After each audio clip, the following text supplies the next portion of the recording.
If you just got engaged and you are already feeling overwhelmed, I'm here because I want to share with you the one thing I see most of my clients regret until they start working with us.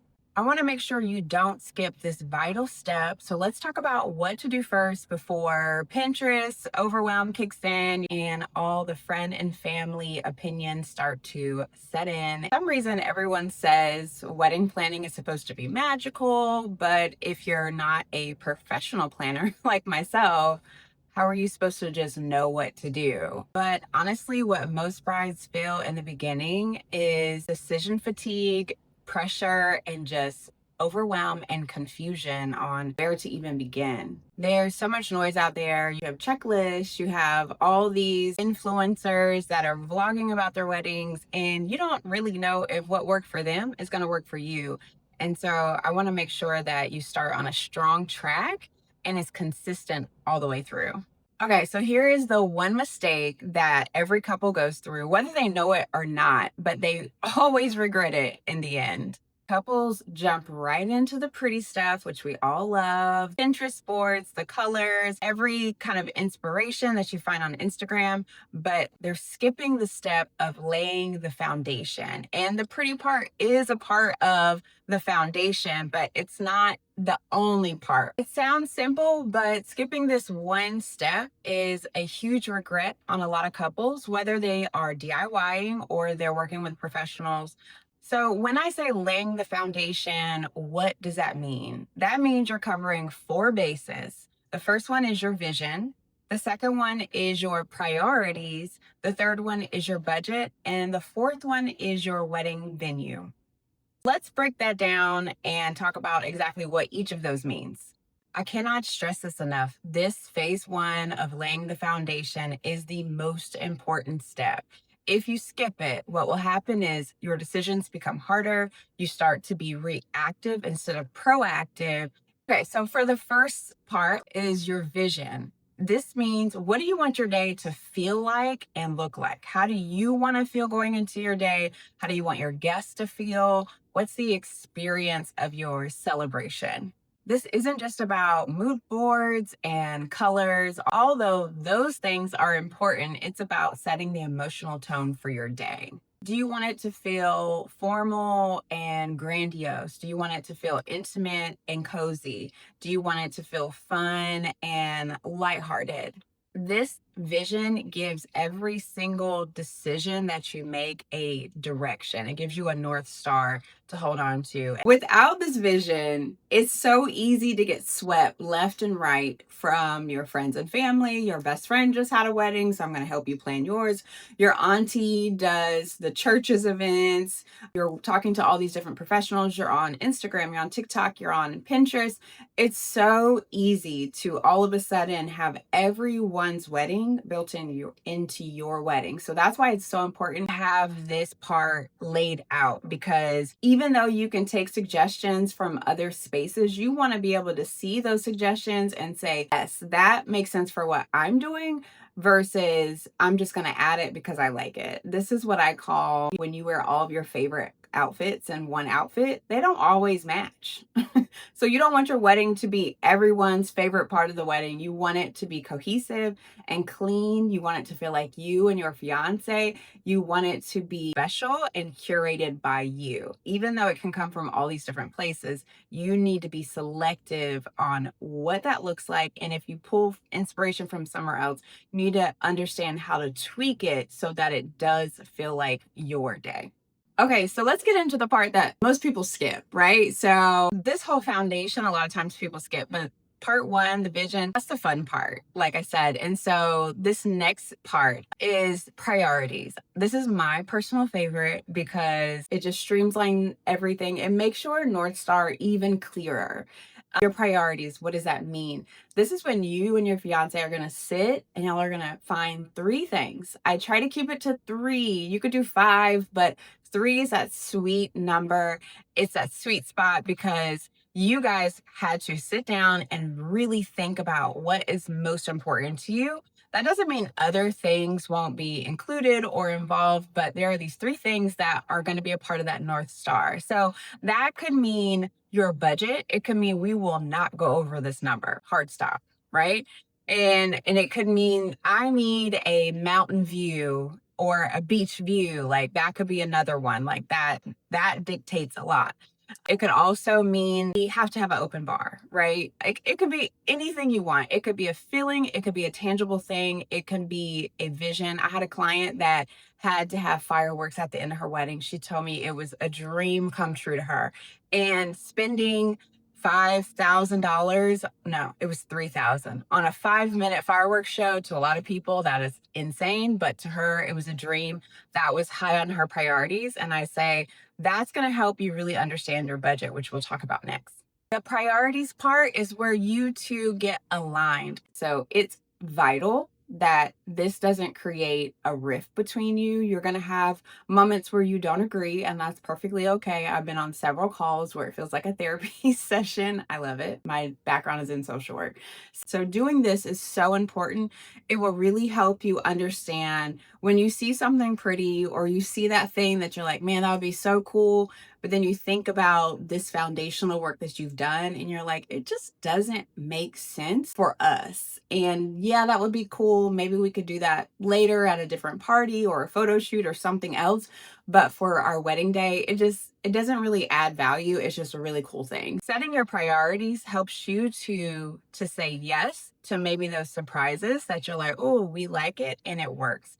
And then say no a lot quicker and easier to things that you're like, yeah, that's cool, but not this time, right? This is especially helpful when you're working within a budget. And when I say budget, that doesn't necessarily mean low budget, which is subjective. I say everyone has a budget, whether you are the wealthiest person in the world or you have a smaller budget or your dad is writing you a check and that's all you're going to spend. Regardless of what your budget is, this is really going to help you stay within that and create space for the things that you really find important, and then understand where you can scale back a little bit without actually compromising on your wedding celebration. The third one is your budget. If you have done any level of planning, you know by now that weddings are insanely expensive. And it requires some strategic planning to stick with your budget, right? If you just go out there and you have no plan, you will blow your budget in a second. I tell clients, I can make anything happen. The question is, how much do you actually want to spend? So this section is so important because after you've done your vision and your priorities, now you can assign numbers to it. And so what that allows you to do is get super clear on how much of this budget you're going to allocate to these things, whether it's your venue, to those fireworks. You already know that's going to cost you $5,000. So you can go ahead and say, I want fireworks as one of my top priorities and put $5,000 there. Obviously, you need to do your research to understand how much things cost in your market. Now you can just do a quick Google search and understand what does this generally cost. So there may be a range. And once you start meeting with vendors and you know the specifics, now you can really nail down that budget. So this is an evolution. You're not going to do your first draft and you're going to have all your numbers perfect. This will evolve over time because a lot of these vendors, venues, there are fees. I won't say hidden fees, but there are fees that are not expected, right? So you book a venue that says you are required to work with a planner on our list and a caterer. Maybe that was not your plan. Maybe you didn't plan on working with a planner, or maybe you had like a certain caterer in mind. Well, this venue, as an example, requires that you work with one of their caterers or one of their planners, and that might be out of your budget.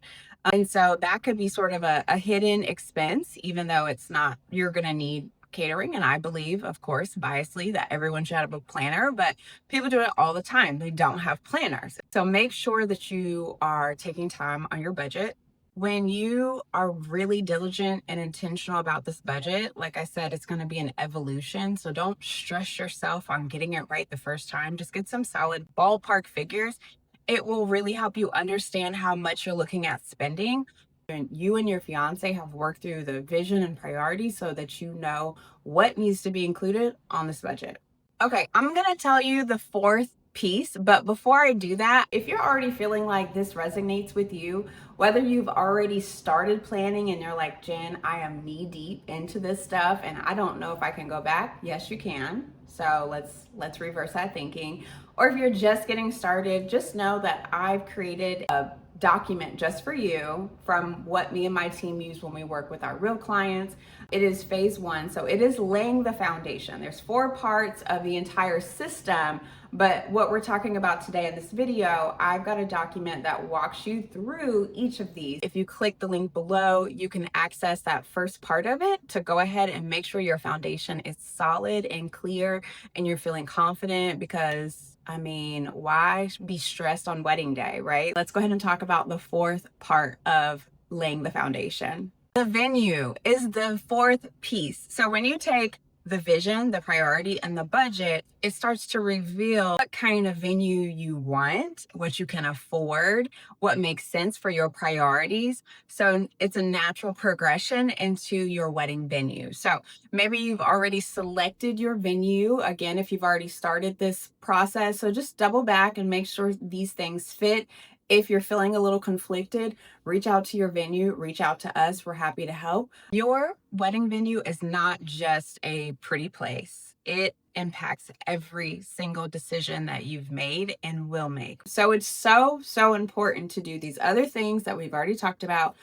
In addition to making sure you find the right venue, number one, you should feel comfortable with the staff there, because you're going to spend a lot of time at that venue. You're going to spend a lot of time working with these people. So if there's something that feels off, you need to trust your gut. Make sure that you are at a venue that makes you happy. It feels good. It smells good. Go to the place in person and just get a sense of it. It's a financial investment, but it sets the tone for everything else. Okay, so your venue will impact your guest count, accessibility of your guests. So if someone's in a wheelchair or they have mobility issues or anything like that, then that is something to think about when you're looking at this space. Location, it's going to impact where you stay, where your guests stay. Are there hotels nearby? Are there Airbnbs nearby? Can your guests and you stay on site? And then transportation. Can your transportation access your venue? Does Uber go out there, or the buses, will they go out there? Do they have certain rules? Do your guests feel comfortable traveling back home on a late night after a lot of drinking? Is it in a rural area? Is it really dark? Is it in the city? Is parking accessible? The right venue will support the wedding dream that you and your fiance want. The wrong one will force you to compromise on that dream. So you're probably starting to realize why this part of my 4-part system is so important, laying the foundation. If you don't do these things, then you're playing a game of catch up. Again, you're being reactive versus proactive. And that is just super stressful on top of life already. You're planning in addition to probably working, helping family, raising children, going to school, whatever you've got going on. Doing these steps makes your life 1,000% easier. It makes it clear. So that way you have a sense of what's going on. And will there be things that you have to go back and fix later? Yes, that's fine. But it shouldn't be everything. It shouldn't be the majority of your planning. And I always say, like, if we can take the time to do our due diligence, do it right the first time, and really have a strong path moving forward, then those surprises that come up will be minimal. You'll have the bandwidth and the clarity to address them without being like, oh my God, one more thing that's gone wrong with this wedding. So when you start with this foundation, each choice after that becomes clearer. It continues to be easy. It continues to make sense. And you'll feel like you're actually moving towards an ultimate goal, which is your wedding day that looks like you and feels like you, versus, oh my God, what are we walking into? What have we gotten ourselves into? This is a big celebration. It's a huge milestone, and you're bringing so many different people together, different dynamics. And I know that you want this to go off extremely well, as close to perfection as we can get it. So Again, starting with this foundation is vital. And most importantly, you are building a wedding that feels like you and your fiance. It's telling your story. It's giving you the celebration you want, whether you just want to have a club party with an open bar and liquor everywhere, or you want it to feel more intimate and romantic, or a little bit of both. Either way, it's really just helping you design that. Whatever that is for you, this needs to happen. Like, this is such a vital step. So if you can relate to any of these things, make sure you double tap to like. And on the next video, I will go through all 4 phases step by step and hope to see you there.